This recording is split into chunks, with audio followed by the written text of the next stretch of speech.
Kita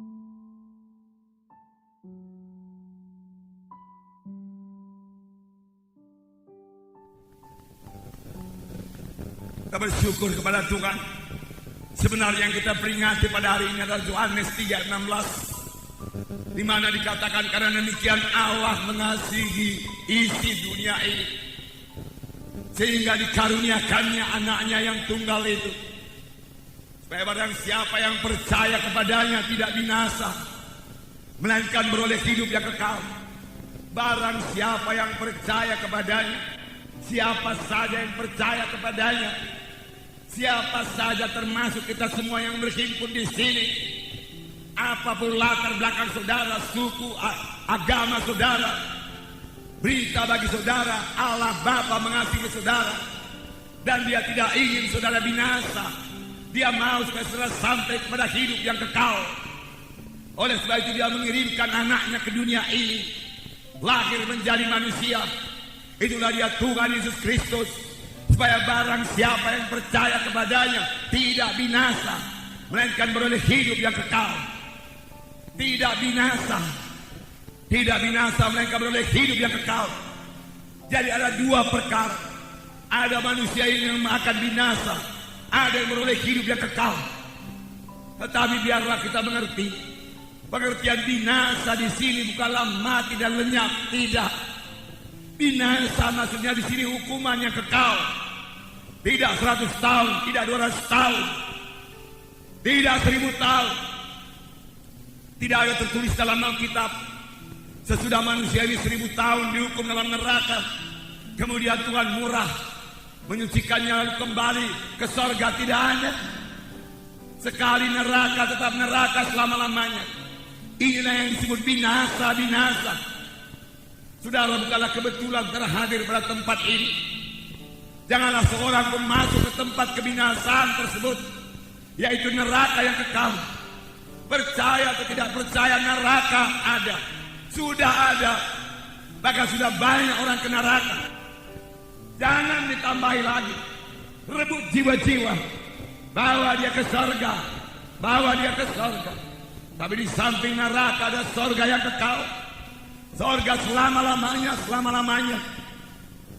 Selama-lamanya senang. Di sorga tidak ada kebinasaan. Di sorga tidak ada penyakit, tidak ada kesusahan, tidak ada setan. Tuhan menyediakan sorga bagi saudara. Tuhan menyediakan sorga bagi kita sekalian yang berhimpun di sini. Dan Tuhan menghendaki semua kita memiliki hidup yang kekal. Amin. Karena firman Tuhan berkata, tidaklah Ia gemar seorang pun binasa, tetapi supaya sekaliannya sampai kepada pertobatan. Tuhan tidak suka seorang pun ke neraka. Neraka diciptakan bukan untuk tempat manusia. Neraka diciptakan untuk tempat setan. Tetapi pengikut-pengikut setan, orang-orang berdosa yang tidak mau bertobat, yang cinta kepada dosanya, yang cinta kepada kegelapan, yang cinta kepada kuasa-kuasa kegelapan, tidak akan mewarisi hidup yang kekal, tapi beroleh hukuman yang kekal. Jadi yang kita peringati pada hari ini, Yohanes 3:16 digenapkan Tuhan. Firman Tuhan berkata, sebagai anak-anak Tuhan bahkan kita harus mengetahui dengan pasti apakah kita sudah selamat atau belum, apakah kita sudah lahir baru atau belum. Dan kita harus mengetahui dengan pasti kalau kita mati kemana. Kalau kita mati sebagai anak-anak Tuhan, firman Tuhan berkata kita ke sorga, di bawah Allah bersama-sama dengan Dia. Kalau kita hidup dalam Tuhan dan mati dalam Tuhan. 1 Tesalonika berkata mengenai orang yang mati, janganlah kamu bodoh, biarlah kamu mengetahui semua orang yang mati dalam Tuhan di bawah Allah besertanya. Keselamatan ditentukan oleh hubungan pribadi kita dengan Yesus. Keselamatan jiwa, keampunan dosa, lahir baru, hidup yang kekal, semua itu sejalan, bukan ditentukan oleh pencatetan nama di gereja. Firman Tuhan berkata dalam 1 Yohanes pasal 5 ayat 11 dan 12 dikatakan, Dan inilah kesaksian itu. Allah telah mengaruniakan hidup yang kekal kepada kita. Dan hidup itu ada di dalam Anak-Nya. Barang siapa memiliki anak, ia memiliki hidup. Barang siapa tidak memiliki anak itu, ia tidak memiliki hidup.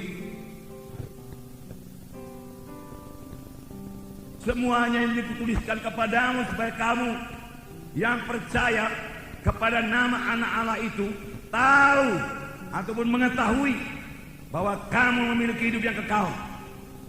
Di sini dikatakan, inilah kesaksian itu. Allah telah mengaruniakan hidup yang kekal kepada manusia ini. Tetapi siapakah yang selamat? Siapakah yang menerima karunia itu? Di sini dikatakan, barang siapa memiliki anak. Anak ditulis dengan huruf besar. Maksudnya bukan keturunan.